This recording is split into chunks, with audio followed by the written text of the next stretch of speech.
Alright, so we'll do this one after dinner. Okay, why? Because the wind, Okay. the sizzle, and the wind and the sizzle. The wind and the sizzle. So, we've been out for the past couple of months and we've noticed a lot of new RVs, a lot of new RVers. And so we decided that we would put out our top 5 tips and tricks for new RVers. Number 1 being, Know what kind of RVer you are. Are you full-time? Are you part-time? Those are the two that I find that most people fall into categories of. There is the snowbird category. I think that kind of falls into that part-timer category, but part-timers are people not just, they're weekenders, they're 1-monthers, they're 2-monthers, they're 6-monthers, and those are the people who have a home base and travel out for a period of time and then come home. And then the other one is full-timers. Those are people who have sold their home base, don't have a home base, or have acquired a home base with their parents or family land or something like that, and they don't have a home base. They're full-time on the road. Matt and I chose to be full-time on the road. we did. And after living full-time on the road for 8 months, we decided we need a home base. And so we love to travel, we love to be out on the road, but when a pandemic happens and there's no food in the grocery store, you wish that you had a home to retreat to.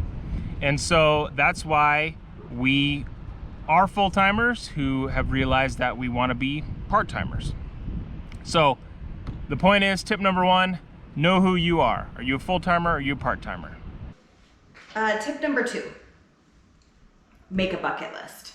I don't necessarily call it a bucket list myself. I call it an end game for the purposes of what we're doing. But the more people I talk to, the more people call it a bucket list. So our tip is to know what you're doing. Okay, not know what you're doing. You should know what you're doing. Know why you're doing it. What are you doing this for? What is the purpose? Is it to see majestic things, to go to all the waterfalls, to go see all the monuments or all the national parks? Or is it something personal?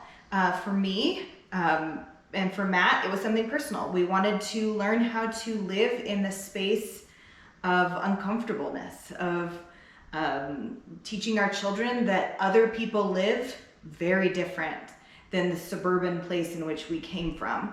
And we wanted to give them an opportunity to see that life is different outside of suburbia. And that was important. It was important for us to show them that they are small in relation to the world, I think is how we started out. So we really didn't start out with a list of places to see, but we started out with a list of things we wanted to accomplish. Reasons. Things we wanted to do to change our souls, to change our personalities. So our tip number 2, make your bucket list. Whatever it is a personal bucket list, it is a sightseeing bucket list, write it down, because there are gonna be times where it's gonna get hard and you're gonna be sitting in a repair shop, or you're gonna be stuck in a not so beautiful place on your way to the beautiful place, and you're gonna need to remember why. Okay, tip number 3, know your rig and ask for help. I know those don't sound like they go together, but know what jiggles, know what joggles, know what falls apart, know how far you can go, how long you can camp on a gray tank, your black tank, and your freshwater. Know if you can wash dishes, can you shower, how many times can you shower, how many people can shower. Know those things before you set out. Also, ask for help. If you don't know those things and you want to set out before you have time to really get to know your rig, ask for help. The RV community is the best community we've been a part of. They are willing to help. They're willing to share their knowledge. They have knowledge that is invaluable. We've met people who have shared with us places to go, things that they do in their rig, how they've modified their rig. and they love to help. So if you don't know the answer, get on YouTube, get on Facebook, get on Instagram, and ask the questions. If you don't know what questions to ask, I guarantee you, if you say to them, I don't know what questions to ask, tell me what you wish you knew. That is the best question ever. Ask somebody what they wish they knew before they started, and you will surely come out on top of the knowledge. Tip number 4, know if you're a DIYer or an extended warranty kind of a person. Know if you can fix it yourself or if you need a dealer to help you. So one of the misnomers of RVing is that you're going to have less maintenance in your RV than you will in your house. RVs are not quality made machines, and they experience an earthquake basically every day as you drive it down the road.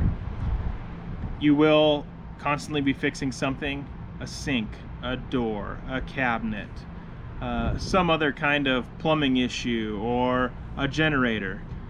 They tend to be very maintenance heavy machines. So if you're not going to be able to fix it yourself, or don't want to deal with it, then plan on spending a lot of time at the dealership and being without your equipment.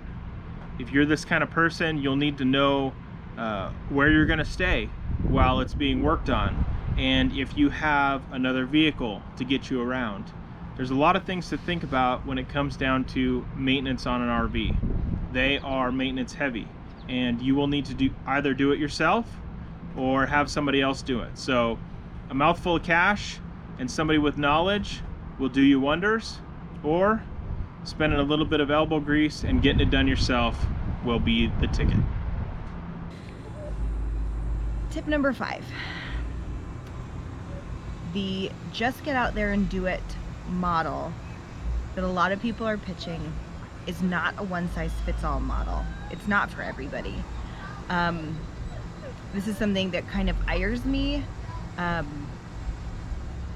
thought that you depart with whatever RV you have, you can fix it when you get out there, only works for the part-timers, in my opinion. Maybe I'm wrong. No. Yes and no. You can fix anything with money. So if you have a lot of money and you need something fixed, or you want to change something in your situation, throw some money at it. It's easy. Yeah, but for a lot of us who are... If you're trying to do things on a budget, if you're not trying to spend all your money, then yeah, that doesn't work out. It doesn't. So just know that what you hear and what you see and what people are saying to just, do whatever you can do, get out, just to get out there. Do what's right for you. Do what's right for your comfort zone. Do what's comfortable. Don't take off before you're ready. Make a goal, set a goal, and get it done. But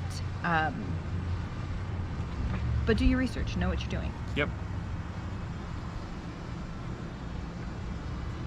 Okay. That's it. Okay. 5, we're done. Perfect. I'm tired. Yeah. It's been a long, hot day. Why I sent the one-armed guy to find chapstick. We need hair and makeup. No, I'm not gonna let you put my chapstick on. Come on. I know you. I've been married to you for 20 years. There's no way you're gonna put that on my actual lips. Ooh, Chase will lick it off. No, Chasey. Thank you. I know everybody's mean to Mom.